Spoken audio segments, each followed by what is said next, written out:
Hey guys, welcome back. This is the Ace match, game number 5 here in the semifinals. The next semifinals to play after this will be Muxor versus Franskar, so another ZvP coming at you. But we'll see who can take this one for now. Spawning in the lower left, just now evening up the series 2-2. It is RSVP. The top right as the red Zerg, it is TEHREDBANDIT. Okay, so on this map, if he does do it again, if he does go for that proxy hatchery, I will also be upset. It was a tactic that I think would have been really cool if he had saved it for game 5 to use it again, but doing it 2 games back to back, so close, so brazen, that's like trying to 2-racks every game. That's like being Muslim, right? In the WCS qualifiers. You would assume people would know what to do with you, so why keep doing it?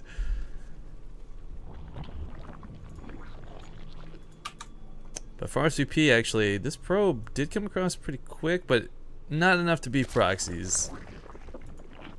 So they will reveal this right away. Goes to that scout to confirm, yep, speedlings once more. Now the big tell with this too for Red Bandit, or not for Red Bandit, rather for RSVP scouting Red Bandit, is knowing that, okay, you can't go for that faster nexus. You have to go for the forge. You have to get the cannon out first. You can't delay it, because speedlings will be across the map ASAP. TEHREDBANDIT, I mean, that first game, he showed a build that first game as well that was very effective. I'm surprised we didn't see that a second time. Well, I mean, there's a lot of different ways to look at this, and I mean, I really like the Mutalisks. I think of everything he did so far today, catching his opponent off guard with faster Mutalisks in such quantity was probably my favorite strat.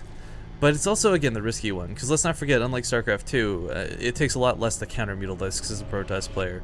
Corsairs are just too good. They're built to counter them. You've got the potential of Archons, lots of cannons, Storms, Blink Stalkers. I mean, Mutalisks are scary, and, well, again, it was my favorite strategy today. It was also the riskiest one, even more so than I'd say the Spine Crawlers. Maybe. What about the Yield Hydralisk bust? Ye olde. Extra E's on top of all the words. Maybe. I mean, it's been proven to work in the past, but I think a lot of Protoss players have been, we've seen them get a lot better with getting combination +1 weapon timing with those leg enhancements, so it's not really been the auto win that it once was. You know, it's kind of like the Immortal Century all in. Zerg players finally figured out how to deal with it, so it becomes less and less effective. Same kind of mentality here with Hydra Bust. Because everyone does this for 2 months straight, Protoss players finally learn how to deal with it. So what are you saying? Like a normal game? I mean, no, wait, on. not with Red Bandit here. No, of course not. Actually, what I would be surprised is if we had a game with Red Bandit that had 50+ drones in it. I think all of yesterday we had one of those, but I don't even think it was because he had planned to do it. He's not exactly the biggest late game player from what I've seen, but he doesn't exactly go for cheese either. He focuses so much on aggression. Oftentimes we see tech sacrificed, we'll see upgrades heavily delayed. But at that time, he's usually won the game, right? So it's this really weird trade-off, and actually keeps the probe alive from that. That was a perfect defense. I thought for sure TEHREDBANDIT was going to break out of that. Yeah. Break through it, rather. That's, You know, every time I look at these SimCities and walls, by the way, I can't help but think of Butt Plugin / Muxor's stupid corridor he makes at the top of ramps. Do you remember that really long hallway? Yeah. Why? It's such a silly thing, but it's so effective because of the way gateways build instead of warping in.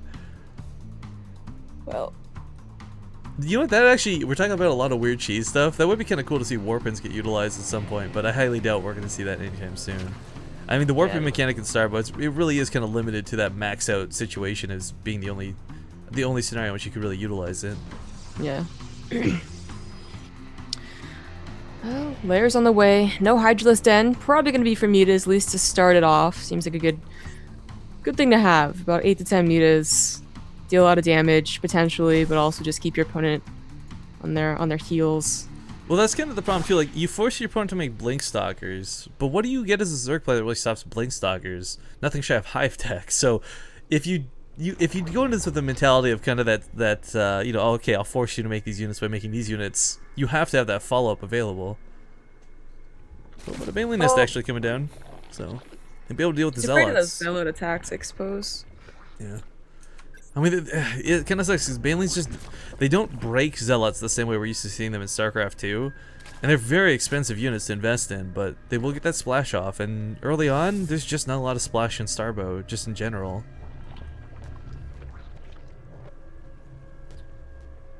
It is going to be that Spire and these Zealots. I mean, they really can't break through. They might try to, like, just run through, but... They'd kill a couple of drones at best. They really wouldn't get their worth. Yeah, he should wait, make sure the third doesn't go down. Buy time again with the Mutalisk. Well, here comes those Banelings for safety for now. You know, it's really sad. Like, really sad. Banelings with speed. Yesterday, we're just getting focus fired down. Like, and there was like 20 plus of them. It's just, they're not the same at all in Starbow. It was Terran on one of these weird maps, but they're just funneling through depots, and a concave of Marines was able to kill them before they could even touch any of the army. It was so depressing to watch. But here come those level 1 weapons for our Protoss player. It really does seem too, like, I don't know if it's just because of the advantage of Chrono Boost or what the deal is, but you see Protoss in Starbow. Like, every Protoss player seems to prioritize upgrades a little bit more than the other races. For Zerg, it's not really that big of a deal because I think you're not going to take down the Zealots any quicker.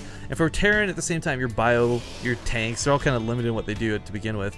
But these weapon upgrades benefit Zealots so greatly. I mean, attacking twice is huge. Already hitting so hard is huge. Looks like RSVP knows exactly what TEHREDBANDIT is up to, despite not actually scouting the mutas. It's kind of safe to guess. There's a bit of metagaming that'll go on between these players, but again, with the ladder in general for this is kind of almost like the GM pool for StarCraft 2. You're going to have a very limited amount of people who are playing on a constant, regular basis, so chances are these guys have, if not practiced with one another, at least played against each other multiple times in the past, especially in the ladder cups that we've had leading up to this. Yeah, and you know, they're probably the only guy, like, everyone talks to each other, probably theorizes. They're always like the constant practice partners that you get to talk to about ideas. So when you say something like, I think going into mutas every game in ZvP is a good idea, and you face them in a tournament, okay, they might know what you're gonna do. Yeah. But like his enhancements haven't finished up. The +1 weapons is just shy of finishing. I don't know if he probably wants to wait for this before he goes in, but that's not a lot of Banelings, sadly.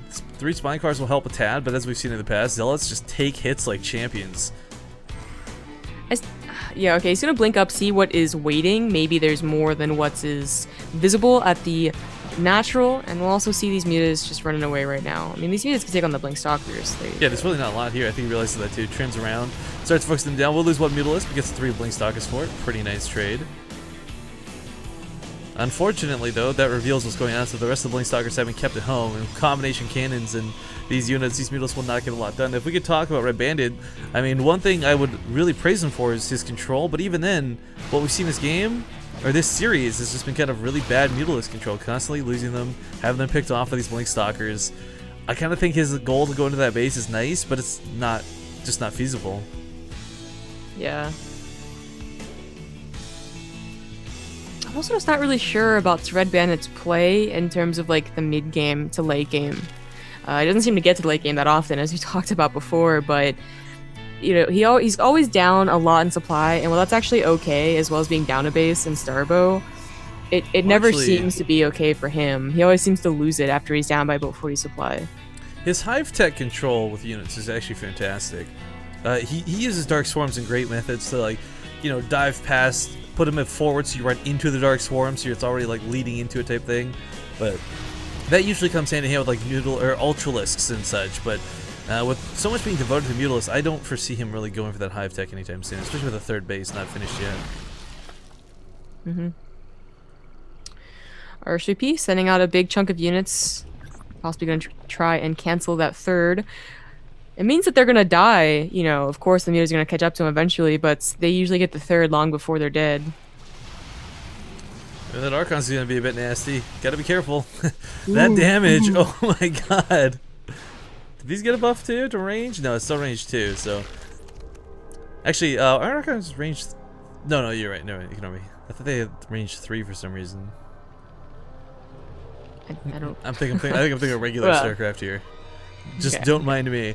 But coming across the map hard, there's a lot of Zealots, there's a lot of blink stalkers, and the army supply for Red Bandit. Not only is it low, but it's all across the map, trying to harass, trying to pick off the warp gates, trying to pick off these cannons and probes. But realistically, you can do all the harass you want. It doesn't matter if your opponent has, well, an unstoppable army. However, the lurkers, he's gonna recall about 10 units back home because that's the max you can do up to Nexuses with the Cadrian crystals. But still, he's done quite a bit with the Mutalisks, and as we see, it takes so long to warp in that he focuses down one of the blink stalkers, almost gets another.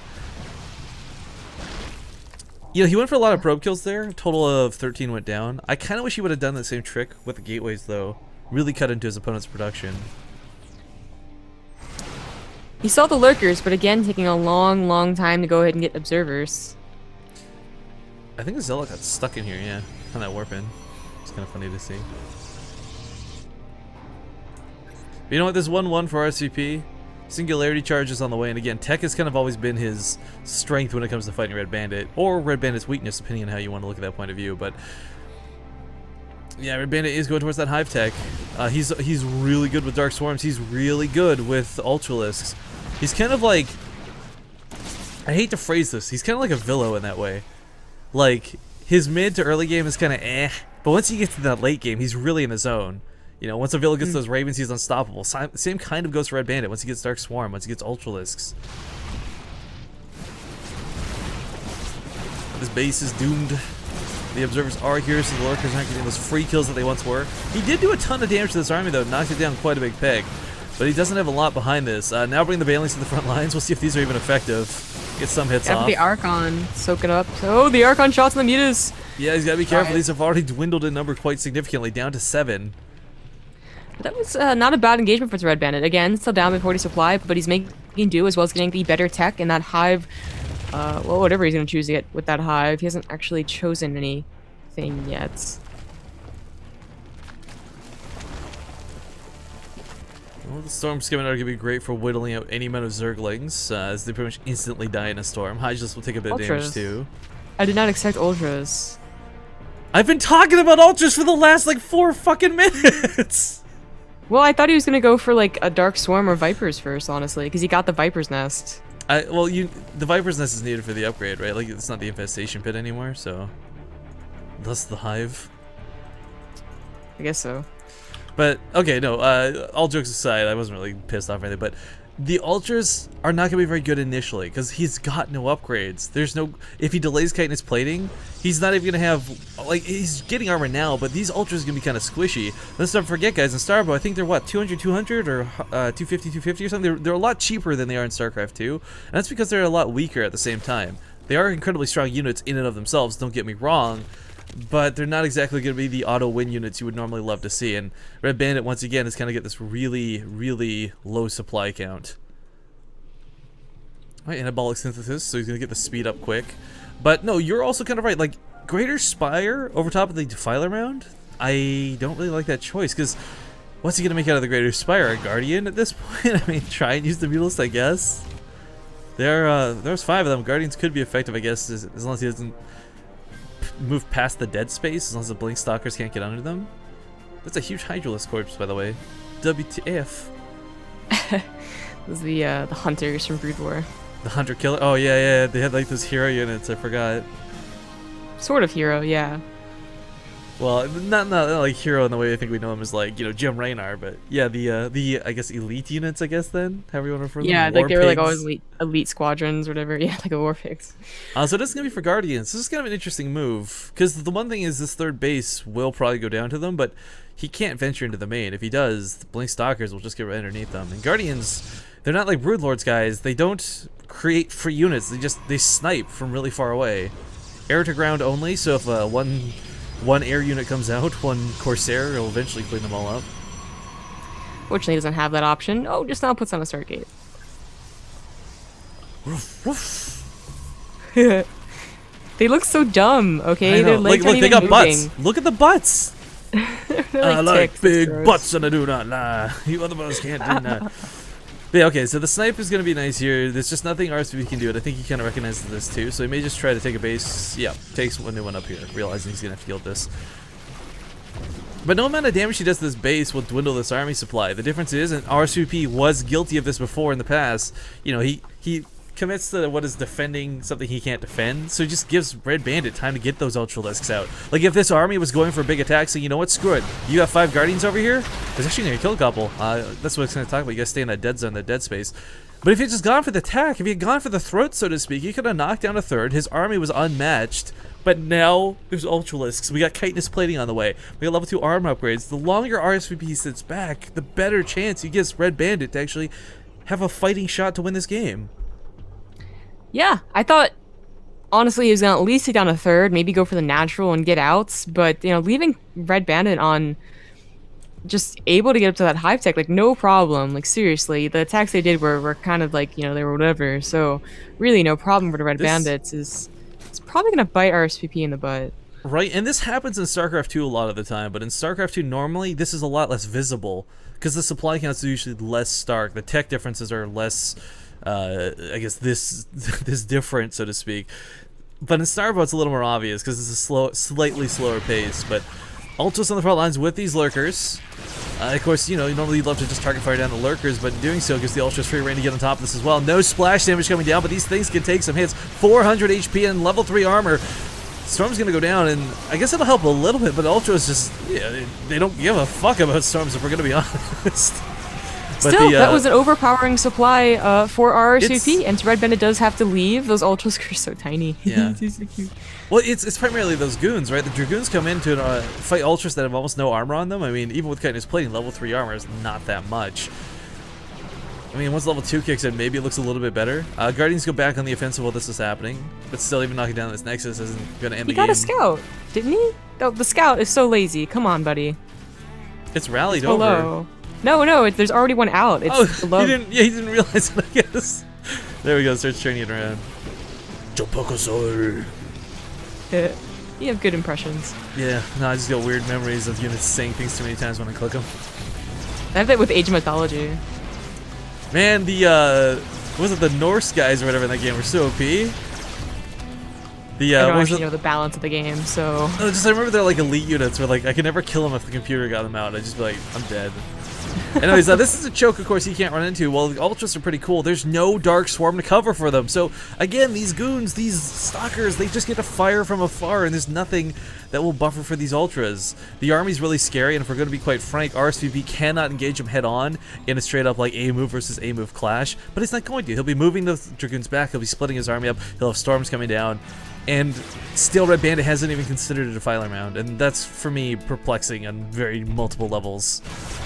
He's getting Scourge as well, and I'm not sure what those are for. Maybe to take out the Observer if he's lucky. Yeah, that could be a good point. Yeah, you wouldn't really need them for the Scouts. The Scouts are not that big of a threat, but cleans out this base, comes into the other with a Queen on the front lines with these Ultralisks. Perhaps going to employ some Nurturing Swarm tactics, may just simply enrage it, but he knocks down not one Nexus, but should be able to get the other as well. These Ultras are getting stormed while this is happening. RSVP is having a lot of trouble deciding which base to defend. Bouncing from one, going to the other, might end up costing him both in the end. And I think actually it does. Yeah. Yeah. That indecisiveness, man. That just brought Red Bandit back in this game in a huge way.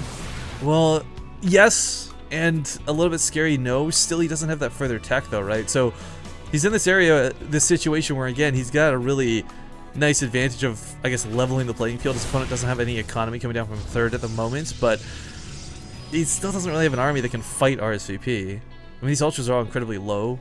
There's a lot of useless Lings in here. Again, one Storm will just completely clear out all of these Lings. It won't even be a contest. I think with the right engagements, an odd choke, and one really good Storm, it's just, what, 8, 9 injured Ultralisks?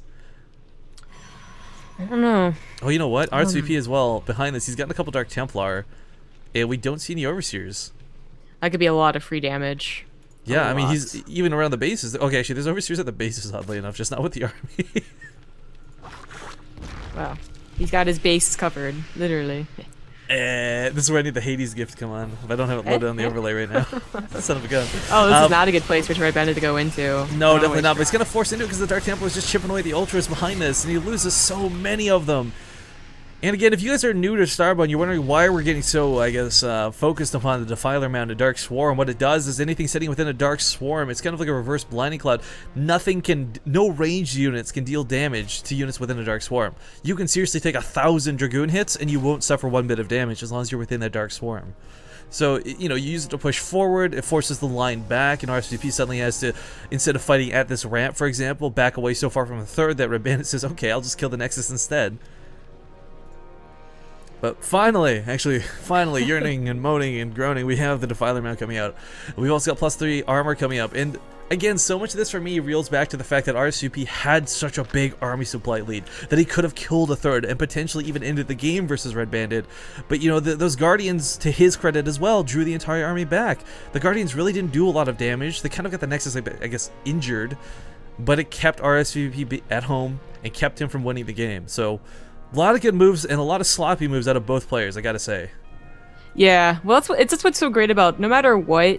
As long as the players are of equal skill, they'll usually deliver good games, like whether they're low masters or grand masters or whatever. Yeah, that's true with StarCraft. I mean, like bronze league matches have been kind of funny. That's why Husky casts them all the time, because they can be very entertainingly weird. Same kind of goes for like the most high level of play. And what we're seeing is honestly a good mix of both, displayed within the exact same people. But as we see, Storm's gonna slap down top of these lings. Couple actually do manage to escape. He's going to need to throw down another one if he wants to clear these out easy peasy. But the Archons at the front line hold the line for the moment. Scouts are going to come in, and these Ultras force back once again. But Consume's finishing up, which means Defilers can come out, which means Dark Swarms will finally be available. But is it too late, I wonder? For RSVP, he's obviously very concerned about that third. His economy is not where it needs to be, and Red Bandit's taking another base while this is going on. I think it's going to be okay. It's going to be really, really tight. RSVP is hitting at a very crucial moment for Red Bandit. Consume is almost done. Does he actually have any Defilers on the field? No, not yet. He needs that. Well, the Consume, of course, lets him not have to worry. It's not like you need that energy going into this. But I know, actually, but like, this flank, hang on, this flank's really good to catch us a Storm behind, or a Templar with this. No more Storms available. It means no quick way to clear out these Lings. And they do have Adrenal Glands. Oh wow, Red Bandit takes an awesome engagement. Recall is used to save 10 of those units. So many more go down. He's still got a pretty nice army supply, but he's lost the majority of what makes it strong. There's also an attack going on to his 5th. He's not going to be up to 5 bases like he maybe predicted, but still on 4. Yeah, it doesn't matter. This is the last mining base of RSVP. If this falls, he's got no more income. His main's mined out, his natural is mined out. He doesn't have that 4th to the north. Because the Lings have been... probes. Oh, those probes are pulled into the Ultralisk trying to attack them. Right, but there's no splash damage on Ultras, so... It's not as scary, I guess. For a moment, though, you're kind of like, is this regular StarCraft or Starbow? Heart attack, heart attack. Though I still think you should take a fight with probes against Ultralisk. But, you know, this is... the most depressing thing in the world. While that was kind of a nice move, in theory, to knock down the last mining base of your opponent, he lost so much for that. He lost so many Ultralisks. Still no Defilers. I'm just sitting here mad. Like, both players could have won this game at several different locations in this last 30 minutes if they had done one or two very small things differently. Templar coming out again. These may not even be used for Storms. Archons, as we saw, were great against the Ultras to begin with, but it's... Ultras are also getting their upgrades out. Again, this is something I point out for Red Bandit. He comes into the late game with almost no upgrades. Now being afforded 3-2 plus chitinous plating, 6 armor on these Ultralisks. Good luck dealing damage to these. Probes are just simply pulled out of this saying, nope. A couple of them even get stormed, but the Ultralisks slipped past. I don't know how that was really awkward as it kind of shimmied up the ramp. Scouts coming from behind, but as we know, Scouts have never really been good for air-to-ground damage. DTs are adding some damage in. They're going to kill all these red Ultralisks before they're... That's very true. Where are the Overseers? Has he ever gotten one? There it is. He's always had them on his bases, but never with the army. This one comes in late like, hey guys, where's everybody at? I thought this was where the party was. Get out of here, dude. Nobody wants you. The Ultras reel back, and Red Bandit's supply, I think, is just too high at this point, is what it bottom lines to. Not only is the base gone, no economy, no income, the current standing army of RSVP is not a threat in the slightest. You know, we never really got to see implements of Warp Prisms either. We never saw some sort of behind-the-scenes harass go down. It was just constantly trying to fight off an Ultralisk army that had no support to it and winning. So for RSVP, it kind of looks like those are good engagements from his point of view, but it doesn't matter if he can never apply pressure back to his opponent. Yeah. Yeah, he's, Red Bandit has this game, I think, bottom line. Yeah, Red Bandit has this game. It's just RSVP, you know, why not try... I don't even, last match. I don't even know if he could throw it, actually, just thinking about it. Storm's coming down. Lings managed to dodge 3 of them. Holy hell, that shouldn't be possible, but they do. Last few units go down, and it's just Scouts in the air because there's no anti-air for Red Bandits.